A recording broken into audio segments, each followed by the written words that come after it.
বাল্যবিবাহ রুখতে ও পড়াশোনায় এগিয়ে নিয়ে যেতে আদিবাসী ও গ্রামের কিশোরীদের নিয়ে education and football training centre কালনায় আটঘরিয়া ফুটবল ময়দানে ট্রেনিং ব্যবস্থাপনায় সৃজা ইন্ডিয়া নামক একটা স্বেচ্ছাসেবী সংস্থা।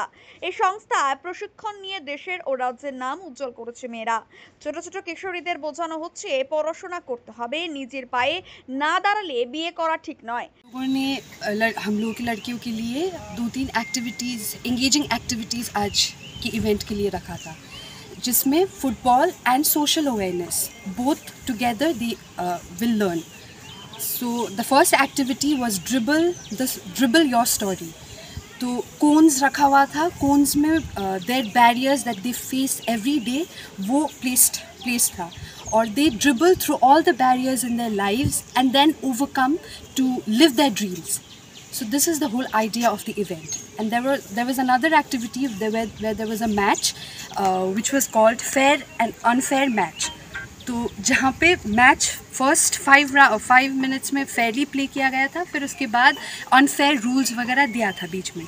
तो अनफेयर रूल्स देने के बाद वो लड़कियों को अनफेयर रूल्स जब लाइफ में भी आता है तो तब कैसे हैंडल करते हैं वो सीखने को मिला था. This was the 2 activities that was done in today's event beyond the goal post. গ্রামগঞ্জে গোপনে শিশুদের বিয়ে হয়ে যাচ্ছে, দিন দিন ধ্বংস হচ্ছে অনেক কিশোরীদের জীবন। রাজ্য সরকারের উদ্যোগে কিশোরীদের জীবন বাঁচাতে এবং তাদের পড়াশোনার জন্য বহুমুখী প্রচার চালিয়ে আসছেন। এই সূত্র ধরে সৃজা ইন্ডিয়ান নামক একটি স্বেচ্ছাসেবী সংস্থা গ্রামের পিছিয়ে পড়া কিশোরীদের নিয়ে সতর্কতা, পড়াশোনা এবং খেলাধুলার মধ্যে এগিয়ে চলেছেন এই সংগঠনটি।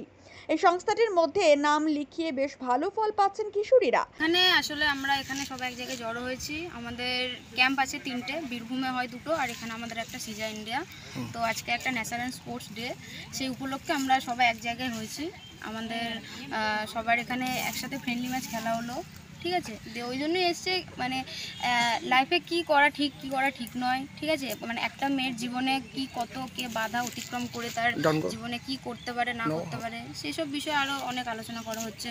হ্যাঁ, যে একটা ছেলে কি ফুটবল খেলবে, একটা মেয়ে খেলতে পারবে না, সেই বিষয়ে একজনকে আবার তারপরে কার কি কোনো সমস্যা সেটা ম্যামের সাথে শেয়ার করা, কোনো কিছু সেই সব নিয়ে আলোচনা করা হচ্ছে।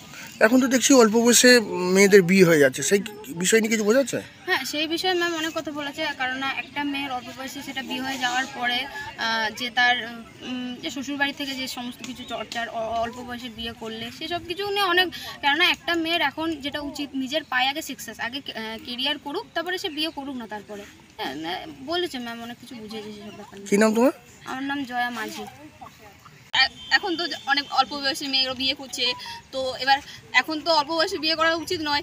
আগে সবাই নিজের পায়ে দাঁড়াক, তারপরে আগে নিজে একটা কিছু করুক, তারপরে বিয়ে করুক না।